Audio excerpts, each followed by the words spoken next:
My name is Sophia. I am 32 years old. I work in a small office. My life was quiet and simple. I went to work in the morning, came home in the evening, and spent most of my time alone. I liked the silence of my room and the company of my books. My world was small, and I was content with it. But life does not always stay the way we expect. One day, a new boss joined our office. His name was Michael. He was 40 years old, tall with gentle eyes and a soft smile. His manner was unlike anyone else. He respected everyone. He spoke in a calm voice, and somehow, he made the whole office feel lighter. At first, for me, he was just a boss. I said hello. He smiled, and I went back to my work. But as days passed, things began to change. I started to enjoy talking to him. His voice brought peace to my heart. There was something magnetic about the way he spoke. When he looked at me and smiled, it was as if light filled my chest. One day he softly asked, "Are you okay today, Sophia?" I replied, "Yes, thank you." But my heart was beating so fast, I could hardly breathe.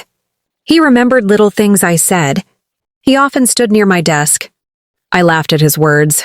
And later at night, when I lay in bed, I thought about his smile. I did not want this to happen, but my heart was no longer in my control.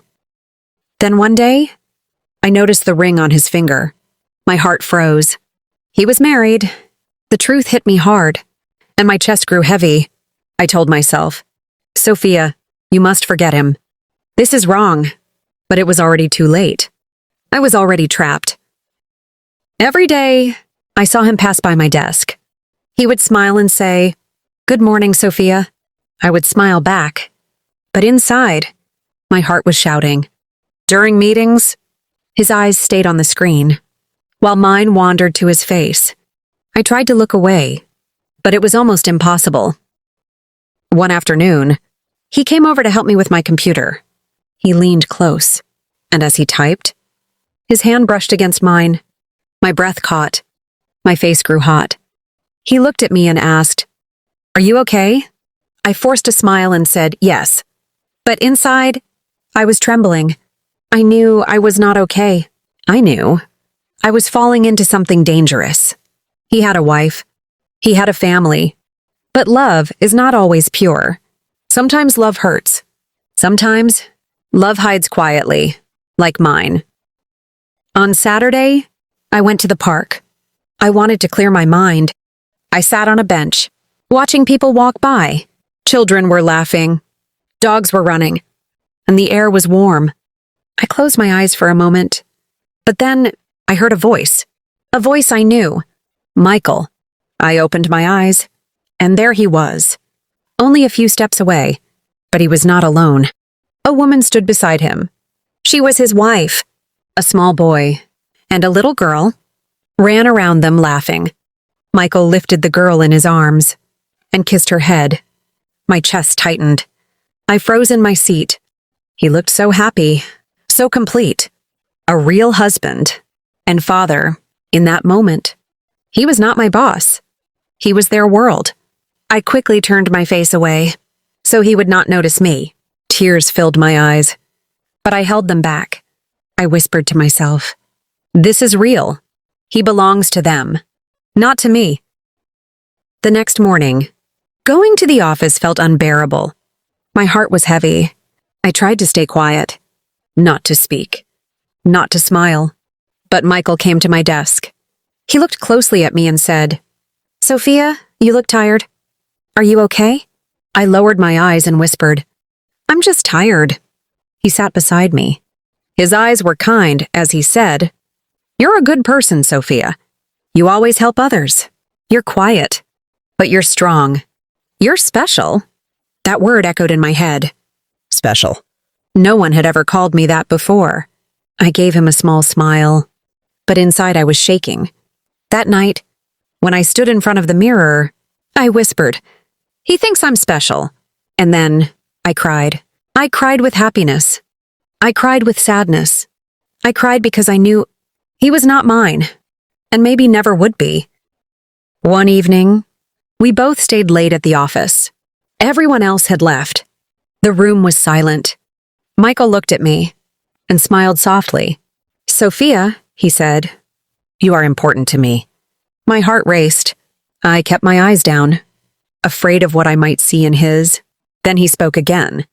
"I am married, but I like you. You make me feel alive." My eyes filled with tears.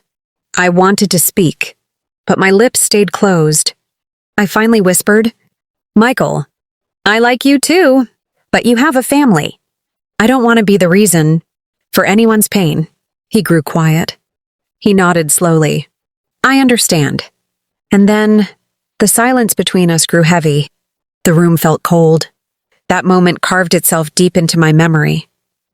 Both beautiful and painful at once. After that night, everything changed. We worked together as before, but we never spoke of our feelings again. We kept a quiet distance. But inside, my heart was torn apart. I lay awake at night, whispering to myself, "Sophia, you must be strong. You must love yourself first." Slowly, I decided that I would no longer hope. For Michael to leave his family, I had to find my own happiness. It was not easy. Sometimes, I still thought about him. Sometimes, my heart still ached. But I learned something important. Love is not only about holding on. Love is also about letting go. I began to smile again. I began to dream again. I began to love myself. Michael would always remain in my heart, but I was free. I promised myself that one day I would look back and say, I let him go, and I found myself. My story is a journey of love and pain. It is the story of a heart that fell into forbidden love, but found the courage to set itself free. Michael taught me that love can be sweet, but it can also be bitter. And he also taught me that the most important love of all is the love we give ourselves. Even today, I remember his smile, but I also remember that I am enough. I am enough for myself. Dear friends, thank you for listening to my story. If my story touched your heart, please give this video a like, share it with your friends, and don't forget to subscribe to the channel. Your support means the world to me. I love reading your comments. They always make me smile. Take care of your heart, believe in better days, and I will see you soon in the next story. With love, Alicia.